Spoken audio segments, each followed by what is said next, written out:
சொல்லுங்க திரு சாம், ஜேபில என்ன நடந்துச்சு? எந்த பேய பாத்தீங்க? அந்த வீடு வாங்கி 2021 தான் குடியேறணும். ஒரு அப்பார்ட்மெண்ட். ஸோ புது வீடு தான். 2021 குடியேறி 2023 தான் எனக்கு பிரச்சனையே ஆரம்பிச்சிச்சு. அது எப்படி எனக்கு பட்டுச்சுன்னு எனக்கு தெரியல. ஏன்னா நான் சிங்கப்பூர்ல வேலை செய்யறேன், டெய்லி போயிட்டு வர்றது. ஒய்ஃப் ஹாஸ்பிட்டல்ல வேலை செய்றாங்க. ஸோ அவங்க கூட ஃபாலோ பண்ணி வந்துச்சா இல்ல எனக்கு தெரியல. ஆரம்பத்துல மொத கால் அப்படியே சொரண்டும். தூங்கிட்டு இருக்கும் நல்லா தூங்கிட்டு இருப்பேன். திடீர்னு பார்த்தா காலை சொரண்டும். அலறி அடிச்சு எழுந்திருச்சு பக்கத்துல வைஃபை டக்குன்னு அடிச்சு எழுப்புவேன்.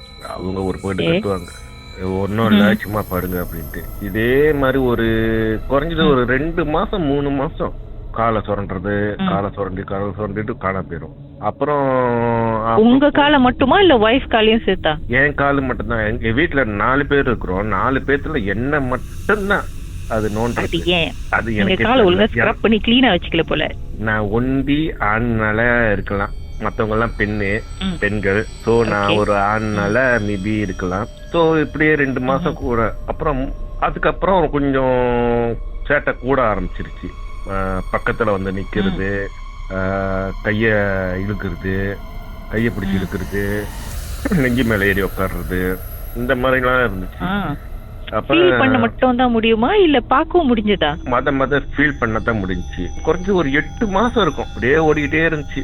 அப்ப நான் என்ன செய்வேன்னா, வைஃப் ராத்திரி வேலைக்கு போயிட்டாங்கன்னாக்கா நான் என்ன செய்வேன்னாக்கா காடி எடுத்துட்டு நேரா பக்கத்துல இருக்கிற பெட்ரோல் ஸ்டேஷன்ல போயிட்டு அங்க படுத்து தூங்குவேன்.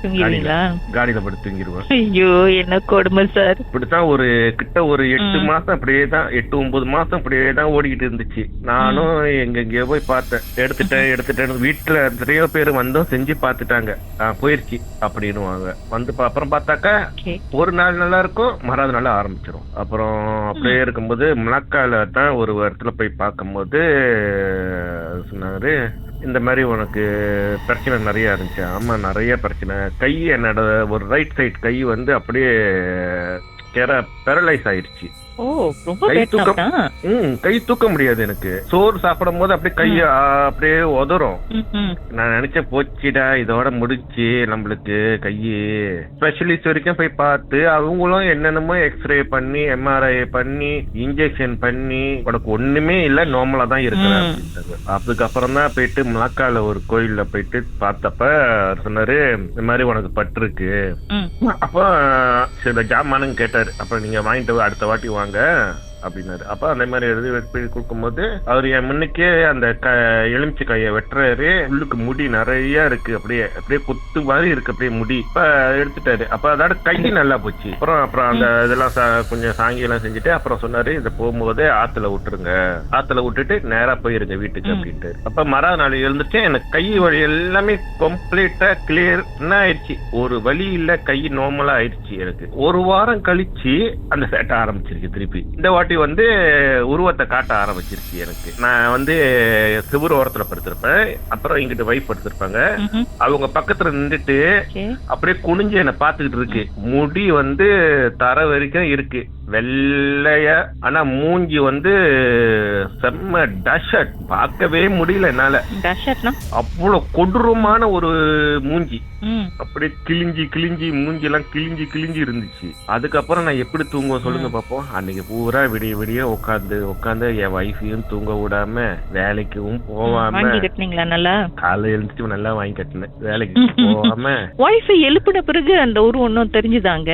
இல்ல அவங்கள நான் தட்டி அவ்வளவு நேரம் எழுப்புனேன். அதுக்கப்புறம் தான் அவங்களுக்கே வந்து அந்த நான் கூப்பிடுறது அவங்களுக்கு தெரிஞ்சு.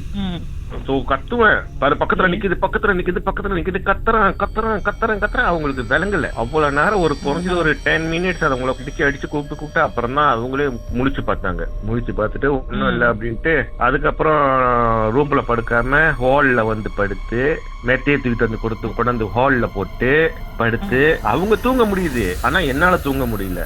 அவங்கள எழுப்பி தூங்காத விடிய ஒரு 2 பேரும் உட்காந்து தான் கிடந்தோம் பேசிக்கிட்டு.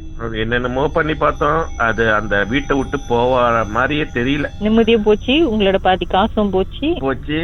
அப்புறம் வீட்டு விட்டே துரத்திருச்சா? நல்ல வேளை அந்த டைம்ல நான் இன்னொரு வீடு வாங்கியிருந்தேன், அதோட சாவி கிடைச்சிச்சு.